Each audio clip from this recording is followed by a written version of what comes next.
Hello, family, and welcome back to the Infinite Energy Podcast with your favorite sisters, Kay and Shi. We are so excited to be with you today to talk about the energy of focus. Now, maybe you have had trouble creating infinite energy for yourself in this area. Well, that's what we are covering today, the ins and outs of focus, so stay tuned.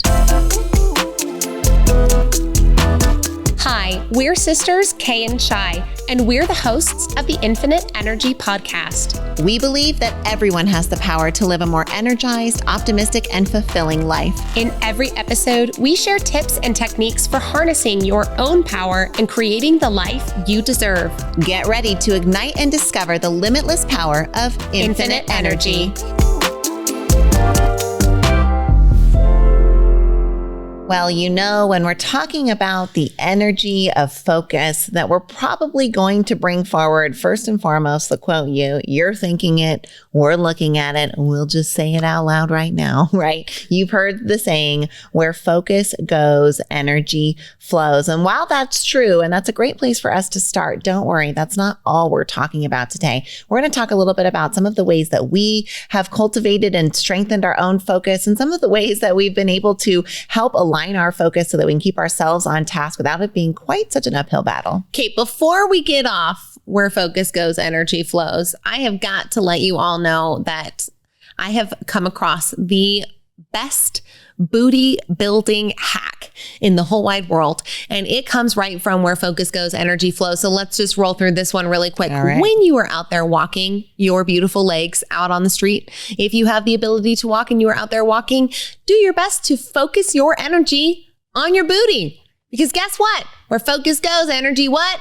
Flows. So when you are focusing on your booty, when you are doing the simple action of walking, you end up engaging your gluteus muscles and boom, shocky locky, before you know it, your booty's popping. Right. Well, think about if you're focused on having good posture, if you're focused on eating healthy, we know this intrinsically. I love the way Tony Robbins builds on it. He says, where focus goes, energy flows, and where energy flows, whatever you're focusing on grows. Like your booty. In other words, your life is controlled by what you focus on. Now, that's a big statement, right? Your life is controlled by what you focus on. And that's something that we've really had a lot of awareness and awakening around. And it's why we wanted to bring this topic forward today. Most people, when they go out to focus on obtaining whatever it is they want in their life, being a big booty or a big bank account, or maybe just happiness and love on the in-between, whatever it is, oftentimes they go into the pursuit of what they're looking for with their focus on what they don't want.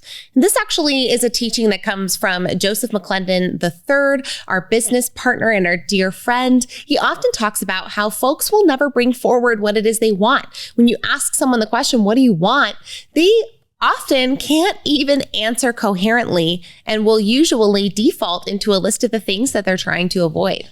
And I'm sure we've all been there, right? I mean, when you think intrinsically about what it is that you want, it's easy for your mind to default to the things that it doesn't want, because that's what it was designed to do, right? To protect you, to keep you safe. And so it's doing that by saying, don't go over there. Don't eat that. Don't interact with that animal. Don't go explore the dark area over there, right? So its job is to go do on things that you're not supposed to do. And so it's defaulting to that, which means if you don't actively and proactively build yourself in the direction of looking at what you do want, you end up as what we like to call in the valley of don't, which is that default state of thinking about what you don't want. And of course, that'll never get you out of the valley and up the mountain. You've got to lift your eyes up. You've got to ask yourself where the peak is, and you've got to point yourself in that direction. So let's not get too far into the infinite energy of focus without laying down our definition of the day.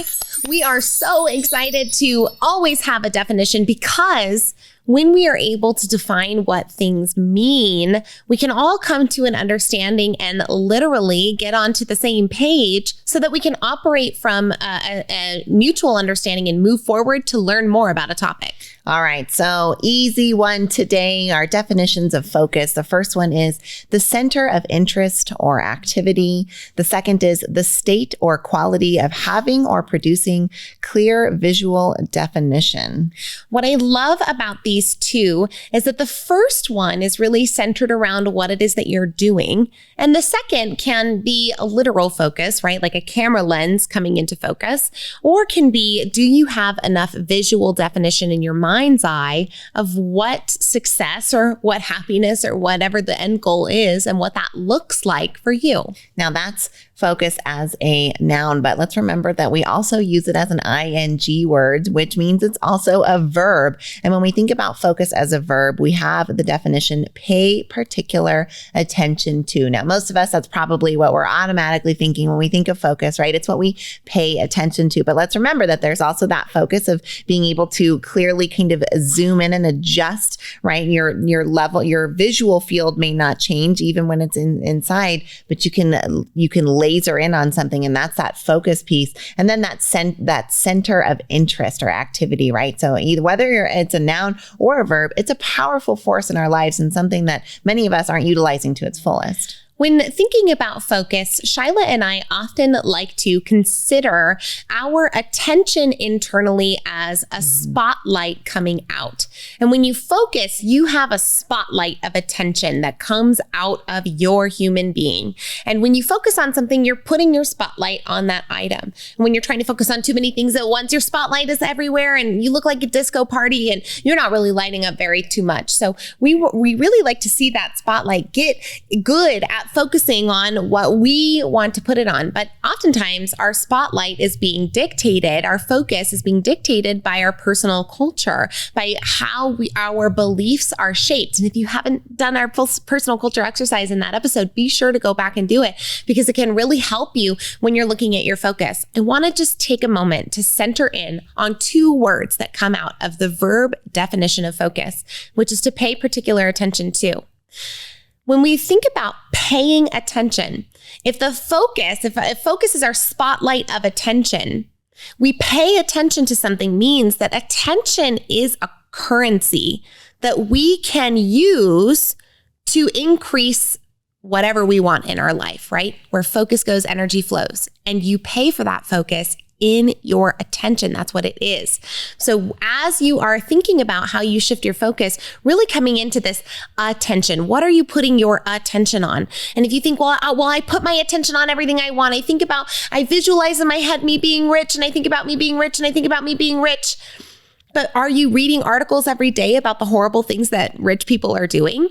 Are you complaining to your friends about the rich people in your town that are snotty and snoopy, right? Now you've got conflicting attention. Your attention isn't really on being a rich person. Your attention is really on, you're paying that attention over to maybe those patterns that say being rich equals being evil. It's so important to underscore that piece about the fact that you pay the currency of your attention. And this idea of the spotlight has been such a helpful metaphor and visualization for us. And so I hope that you'll take it and use it as well. And think about that spotlight in your mind, right? The field of possibility is absolutely humongous and gigantic. And within your entire field, right? You can have everything you want, just not all at once, not all at the same time. So that spotlight is what you can have at that same time. Now, if you are conscious of where you're pointing that spotlight, that is a fantastic thing. But research shows that at least 90% of the time, we're actually running on autopilot, right? We're thinking thoughts we had yesterday. We're behaving in ways that we did this week. We're doing things and saying things and going places we've done before. And we're just habituating and playing out patterns that we've already done, which means if you're consciously pointing your spotlight at, I want to be rich, that's only 10% of the time. And the other 90% of the time, what comes over and hijacks the spotlight is your personal preference. preference and your personal experiences that can hijack it and say, my preference is that I'm getting this dopamine drip from the social media platform as it's showing me these sensational headlines about the mismanagement of money and evil hedge fund managers and all kinds of different things, right? And that's getting hijacked, or it's getting hijacked by your own habits or by the things that are happening around you. And so that spotlight ends up pointing most of the time at not what it is that you consciously want. And that's why many of us have that dissonance and frustration when what we consciously want isn't manifesting in our life as fast as we'd like. Now, here's the trick. When you realize that you are no longer behind the spotlight and maybe your spotlight's been hijacked by that internal programming, it's your job now to do your best to take back the control and shift your focus, shift that attention, shift the spotlight onto something else that's more positive. In the next segment, we're going to get into a little bit more about how exactly you do that. And trust us, it's not the easiest process in the world and it does take time. So have grace with yourself, because today is all about figuring out how we focus on the things that really matter in order to see those things expand.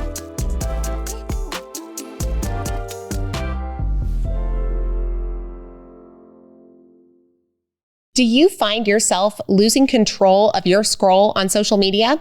If you do, then you want to stay tuned to join the Simply Social Club with Kay and I. We've got an awesome challenge for you where you have the opportunity to detox from social media for 48 hours, 7 days, 14, or even 31 days right along Shyla and I. So go to kayandshy.com/simplysocial and find out a little bit more, and hopefully you'll take a pledge alongside us. We'll see you in 2023. See you in the club.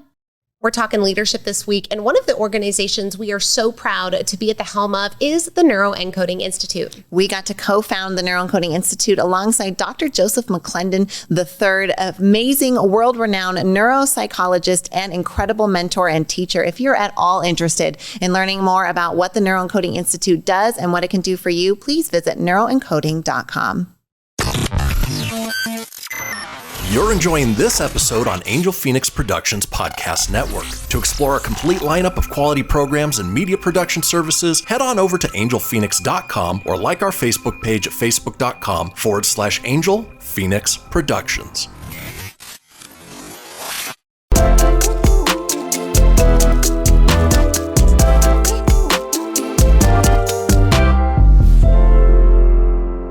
So picking up with this energy of focus, we're thinking about where that energy goes and where our focus goes and where the energy is. That's where things are going to expand in our life, where we're pointing that spotlight and how we're grabbing consciously of it. It's a big topic, and oftentimes many of us struggle with this, or we understand it conceptually, but then we live in this thing called the real world where there's all this stuff that rubs up against us and happens. And in the moment, we might lose a handle of that spotlight, right? Raise your hand if you ever lost a handle. I'll raise 2 hands. I'll raise a foot for that. Oh my goodness. Because boy, I think all of us can probably relate to losing our focus. And it can be really easy in the process of trying to change to berate ourselves along the way. But here's the thing, when you're trying to create any new habit, especially a habit as deep as shifting your very attention, remember, you've been paying with the currency of attention your whole life. These habit structures are really deep, and how you manage your attention is something that is ingrained into you because it's how you've always done it. So these changes are going to be something that might feel a little uncomfortable, and you're not always going to get it right. When Shyla and I very first started out on this journey, we realized that there was going to be an evolution of this process where at first we would do our best to shift our focus in the moment, but we wouldn't realize that we needed a focus shift until after the opportunity for the shift had already occurred. But here's the thing. Every time we would have the period between the opportunity for a shift in focus and us not doing that, if we caught it sooner, we would celebrate ourselves. Look, I missed my opportunity to shift my focus and I acted in a way that I wasn't proud of, but I realized it 24 hours later instead of 7 days later. I realized it 2 minutes later instead of 24 hours later. I realized it as it was happening instead of right after. And eventually we find ourselves able to shift our focus before it gets out of hand, or before maybe that inner programming hijacks the spotlight. Right. Think about this in terms of, I know, like if you're like us, sometimes you struggle with snacking. Right. And this can be one of those things that if you've ever come through a period where you've been able to build some discipline around your eating habits, then you know this pattern well, right? Because there's that idea that first maybe you'll come through a binge period, and then afterwards you feel gross about it and you're not proud of it. And so you say, okay, I'm going to shift my focus and I'm going to study on my focus. And I'm going to think about what are the triggers that set me up. And there's all kinds of different complexities that come along with a habit like that, right? But maybe the next time you're in the middle of binging and you realize, where is my focus right now? How did I get here? This isn't something I want to be actively engaged in. Now, whether or not you can stop yourself in the moment isn't the important thing. The important thing is you grabbed the spotlight while you were in the behavior, which means that progression, that evolution is getting better. And you should celebrate that progress. And with celebrating that progress comes the opportunity that maybe next time, as you're walking to the pantry, I know this has happened to me before, I am able to grab hold of that spotlight. Because I know for me, once the food goes in my mouth, like then tunnel vision. There's no stopping, right? But if I can stop beforehand, if I can grab the spotlight beforehand and say, whoa, right? I'm paying attention to right now. I want a salty treat. It's 3:00. It's time for my snack. And I shift that to, what do I still need to get done? The weather is beautiful. Let's walk the dogs now. Let's get on with a friend and have a constructive phone call and shift the focus. I'm able to completely subvert that bad habit. But again, it takes that progression, that time, and that grace on yourself. Oh, it really does. And this is a little bit counterintuitive to most time management and focus strategies. There's a lot of focus strategies out there that will say, set yourself up right from the very beginning, and all of these things will help you. And the process of understanding and celebrating as you get closer to removing this habit from your life and then removing it completely is one that can actually create lasting change for you and not create a whole mess of internal experience in the process, because the whole point is to create change with the least amount of pain possible. Hopefully, right? We hope to get those results without having to necessarily experience quite so much pain.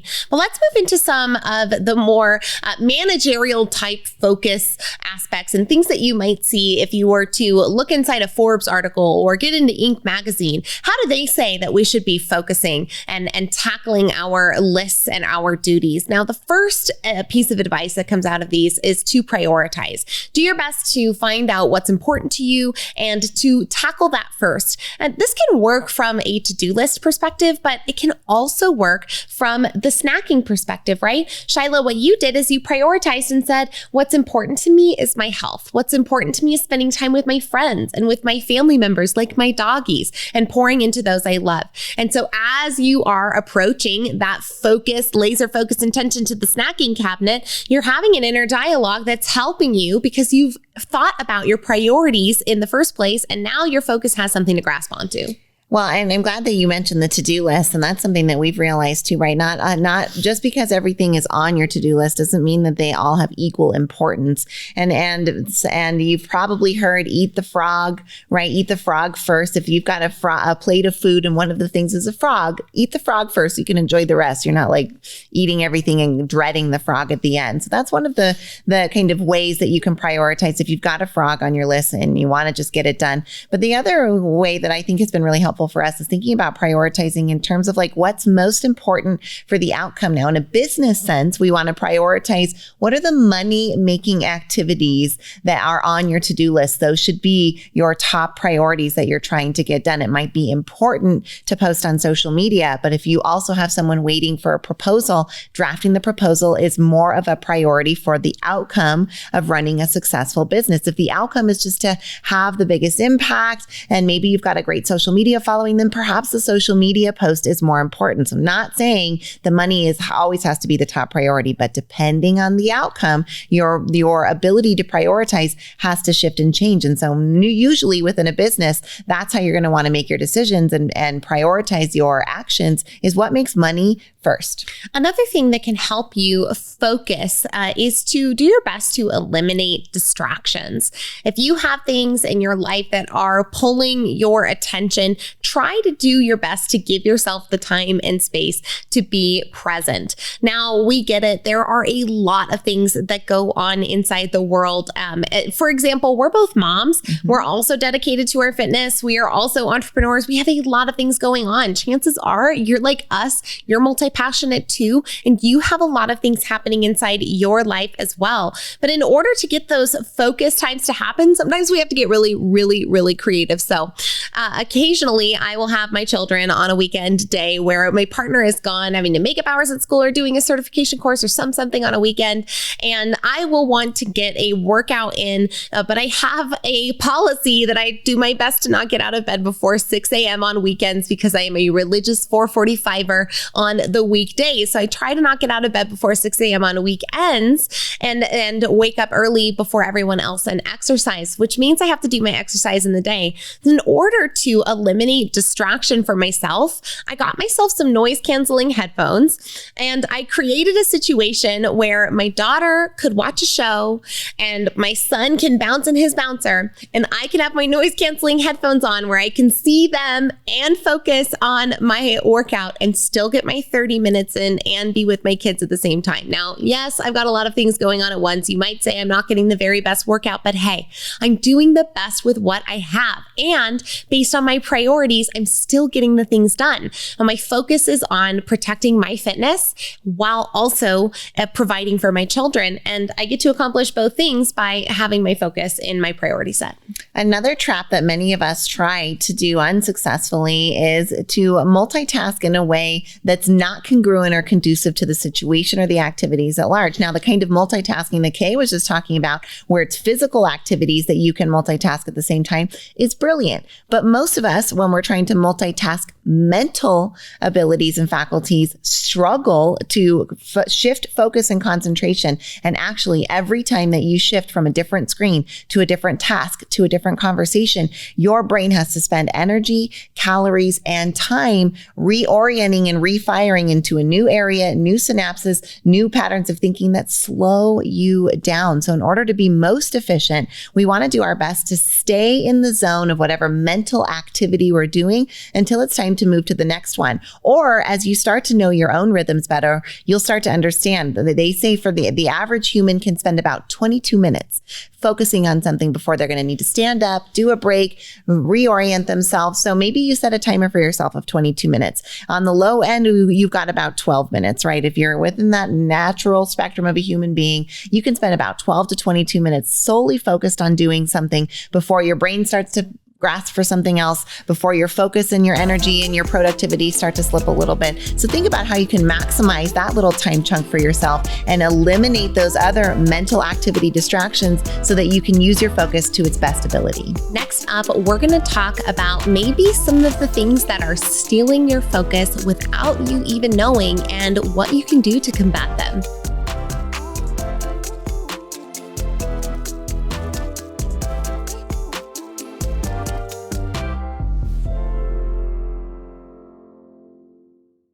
One of our proudest business accomplishments is what we've been able to do with Squeeze In franchising. The Squeeze In is a breakfast lunch restaurant featuring the best omelets on the planet, and it's been around for almost 50 years. And now you can have a Squeeze In your community. We've seen how this business transformed our families, and now we are so excited to offer this to families around the country to see how this little restaurant might change their family and their community. If you're wondering how to set up your adult children for legacy and success through a small business, then the Squeeze In is an option we urge you to consider. Come find out more about Squeeze In franchising at squeezein.com. You're enjoying this episode on Angel Phoenix Productions Podcast Network. To explore a complete lineup of quality programs and media production services, head on over to angelphoenix.com or like our Facebook page at facebook.com/Angel Phoenix Productions.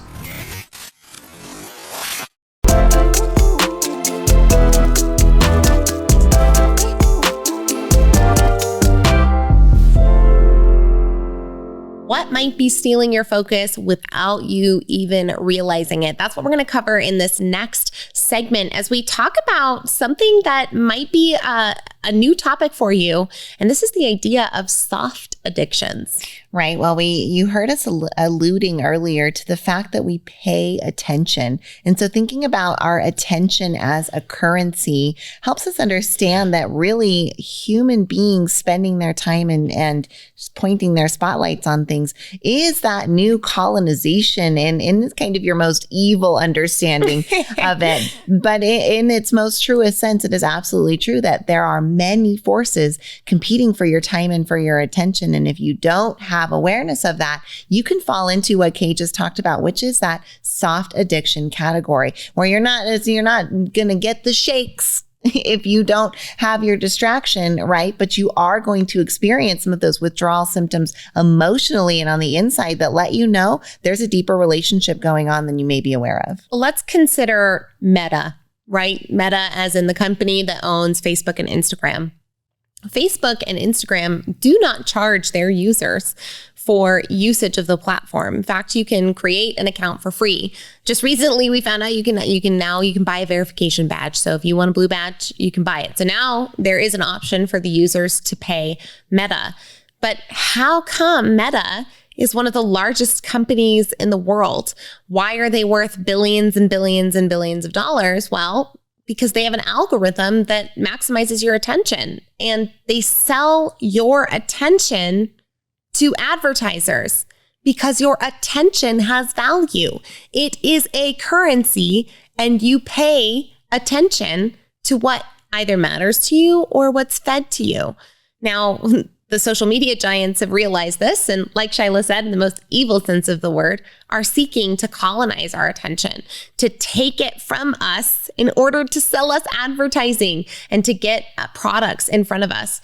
Now, yes, this is just a function of capitalism, and that's part of it. And it's important for these platforms to be really good at keeping a user's attention, so much so that many of us form soft addictions without even realizing what's going on. So let's talk about what soft addictions are. They refer to relatively harmless and socially acceptable habits or behaviors that we use to distract ourselves or numb our feelings without realizing the negative impact that they have on our lives. So we're not, right? It's unlike a hard addiction like a drug or alcohol where there's serious negative consequences. Soft addictions, they don't cause significant harm, but they are in that intrusive space in our lives and they steal and hijack our focus. They interfere with our outcomes, with our happiness, and they can definitely become a bigger and bigger problem the longer we leave them untreated. So soft addiction is a term coined by Judith Wright. She's a psychotherapist and a co-founder of the Wright Foundation. She observed that many people were using these types of behaviors as a way of avoiding difficult emotions or situations in their lives. So let's talk about some examples of soft addictions that could be stealing your focus without you even knowing it. Spending excessive time on social media, online shopping, especially if it's compulsive. So many of us talked about this when the uncomfortable emotions of 2020 and the pandemic came up. Amazon boomed. Everyone was shopping their feelings out, right? Playing video games is another soft addiction. Binge watching TV shows, constantly checking email or text messages. Ooh, that one just hit me deep in this. I didn't even realize that was a soft addiction. And I'm just now realizing that's something I absolutely am allowing to steal my focus, or even overeating. So these things can hijack your focus. They can even become problematic, especially if they begin to interfere with your daily activities, your relationships, your work. And I want to add to that this point, what if they steal from your happiness, your joy, your presence, your ability to create in the world? Maybe some of those intrinsic emotional values that just would help you have a better life if you were able to shift your focus. So the soft addiction that we want to address, because we think it's the lowest hanging fruit that gives the highest yield, is the presence of social media. And if you're a longtime listener, thank you. We love you. Thanks for being part of the family. Hope you're subscribed. But if you're a longtime listener, you know that we reckoned with our relationship with social media. I reckon. We reckon with our relationship in 2022 with social media, and it was absolutely eye-opening and groundbreaking and shifting in so many different ways, and so challenged ourselves to take off odd months in 2023 from social media. And this has been such an incredible thing for us, and we want to talk about some of those pieces. But as we got some distance from social media and we broke the soft addiction, all of the addiction monikers were there. The trigger, there would be emotional states. And when we realized I'm triggered to go to social media, there was the physical habit of just where to scroll on the phone and click it before you even realize what you're doing. And then there's the physical habit of literally scrolling on your phone. There's no bottom.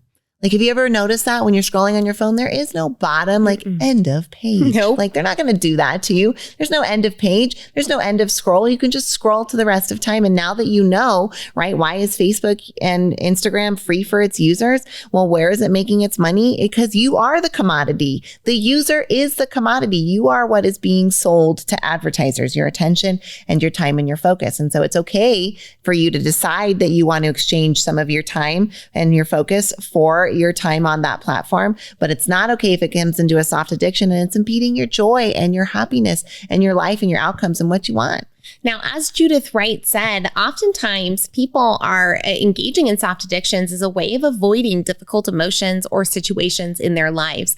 So in August of last year, Shyla and I take this wild experiment. It's so funny. It seemed so radical when we did it. And now that we're through it, I'm like, oh my gosh, I can't believe that seems so radical. But we took a whole month off of social media and it was radical. As we had reflected, I mean, it was our first time being off of social media platforms in nearly 20 years. Imagine that. I mean, we're millennials. We've grown up with the platforms. We've been on them for a very long time.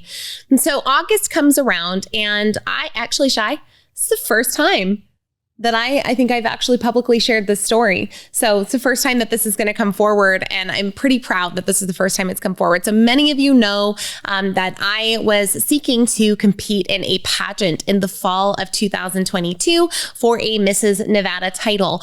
Because of our contracts, I cannot say which pageant system I was in, but I was seeking a Mrs. Nevada title. Now, in the midst of that, I submitted my platform in August for approval. Now, a platform is a charity that you're going to align with and a message that you are going to give to the world. I submitted my platform based off of the idea of the freedom of expression being what really allows people to shine their brightest, whether that be gender expression, creative expression, internal expression, entrepreneurial expression, and encouraging individuals to find what that authentic expression was for them and to release it. Now, they sent me back a notification that said, this platform is approved, except you have to remove the language about supporting the LGBTQIA community because our system is not in alignment with those values. Now, as many of you know, my partner is non-binary. I consider myself even a part of the LGBTQIA community, even if as just a strong ally. And this was deep to my heart. And I also really loved pageantry. It was something I was so excited to do.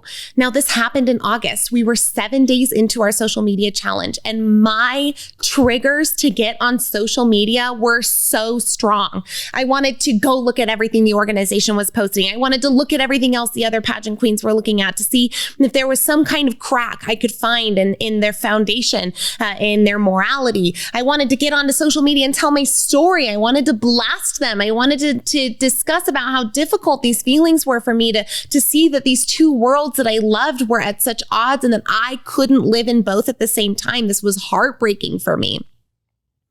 But thank God social media wasn't in our lives at that time because I had to learn how to just be with that discomfort. But what it allowed me was the opportunity to find the room to let it go without solving the pain through social media or maybe posting something that I would later regret. It gave me the space in order to shift my focus instead of allowing my soft addiction to dictate my actions. I hope you see how important this is. This was the first time I've shared this story, and this happened in August. Like, this is February. Mm-hmm. We're now 8 months past this ordeal, 7 months past this ordeal.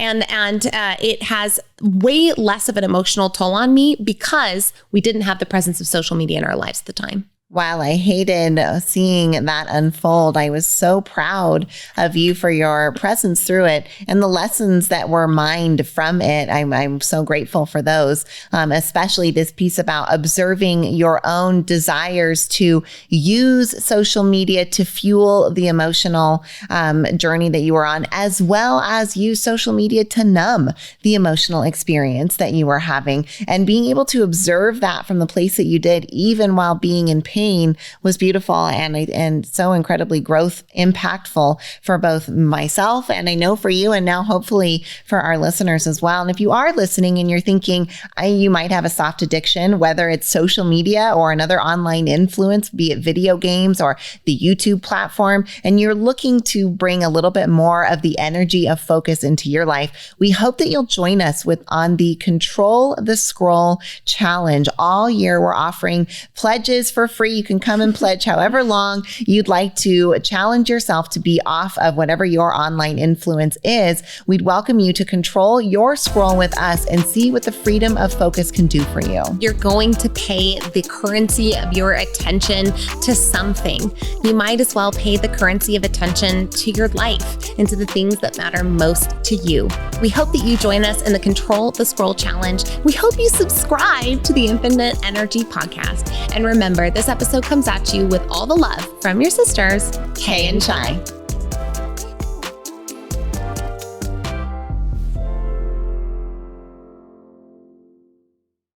This podcast was a production of Angel Phoenix Productions. Explore more episodes of this show or other great shows on the Angel Phoenix Podcast Network by visiting angelphoenix.com. The views expressed in this show do not necessarily represent those of Angel Phoenix Productions or its advertisers and may contain language that's unsuitable for younger listeners.